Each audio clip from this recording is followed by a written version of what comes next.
Good morning everyone. Good morning everyone. Magandang umaga po sa lahat. Nandito po ako sa aming probinsya, sa Uson, Caibiran, Biliran. Ito po yung aming place. Ito po yung place namin. Ito po siya. Pero mas gusto ko pong i-focus po doon sa sunrise. Yan po.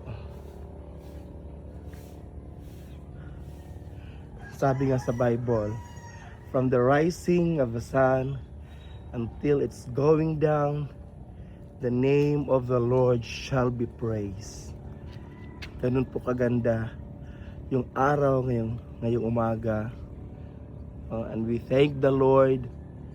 Unang-una, papasalamat ako sa Panginoon kasi ginising niya tayo, ginising niya ako, binigay niya ako ng bagong buhay, bagong kalakasan, at sa aking mga kasamang nandito ngayon, we thank the Lord dahil napakabuti po ng Panginoon.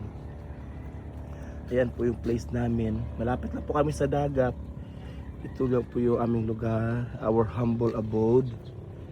Yan po. Ang ganda po ng araw. Ang gaano po kaganda yung araw, ganun din po kaganda yung Lord, yung Jesus na meron po tayo. We praise the Lord. We thank the Lord. Dahil napakabuti po ng Panginoon. Every time, every morning na ginigising po tayo ng Lord, pinapakita po ng Panginoon na hindi pa siya tapos sa ating mga buhay. Hindi pa siya tapos para i-bless tayo, gamitin tayo, pagpalain tayo. Hindi pa tapos ang Lord na gusto niya mag-enjoy tayo sa buhay na meron tayo. Yan po. Ito po yung aming lugar. At sana sa mga nakakapanood, gusto niyo pong pumunta, pumasyal dito sa amin, just let me know. Invite ko po kayo dito sa aming simpleng tahanan. Ayan po. Dami po namin mga halaman. Dito po ako lumaki. Dito po ako lumaki sa aming lugar. Since elementary, nag-high school ako, nag-college ako. Dito pa din, kaya the place is so memorable.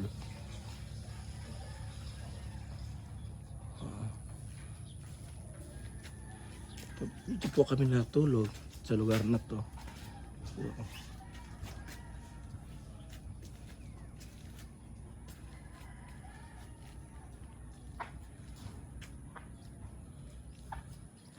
Ito po aming pinaka-kitchen.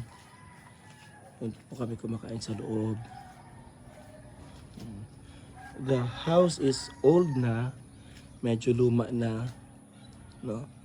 Medyo luma na yung place, pero we preserve it. Inaayos lang ng pinsan ko, no? Inaayos lang niya para ma-maintain lang po. Ang importante lang po is malinis yung lugar, maayos yung lugar, kahit alam namin na luma na yung house kasi ilang taon na po yung place namin dito. Pero ang mabuti po, ang maganda lang po is we're able to preserve yung bahay, yung lugar, inaayos lang siya lagi. Yan po.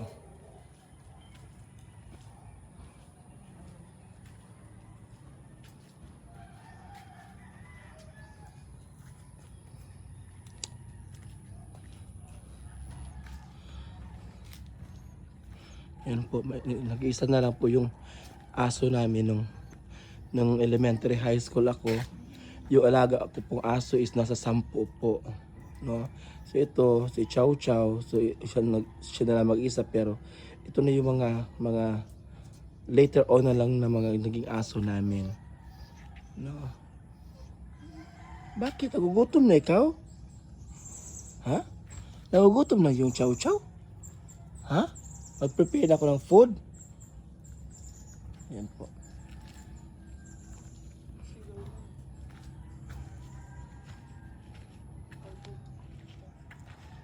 Grabe yung araw. Oh. Grabe po yung araw. Grabe po kaganda yung araw na pinapakita sa atin ng Panginoon. The promises of the Lord is to bless us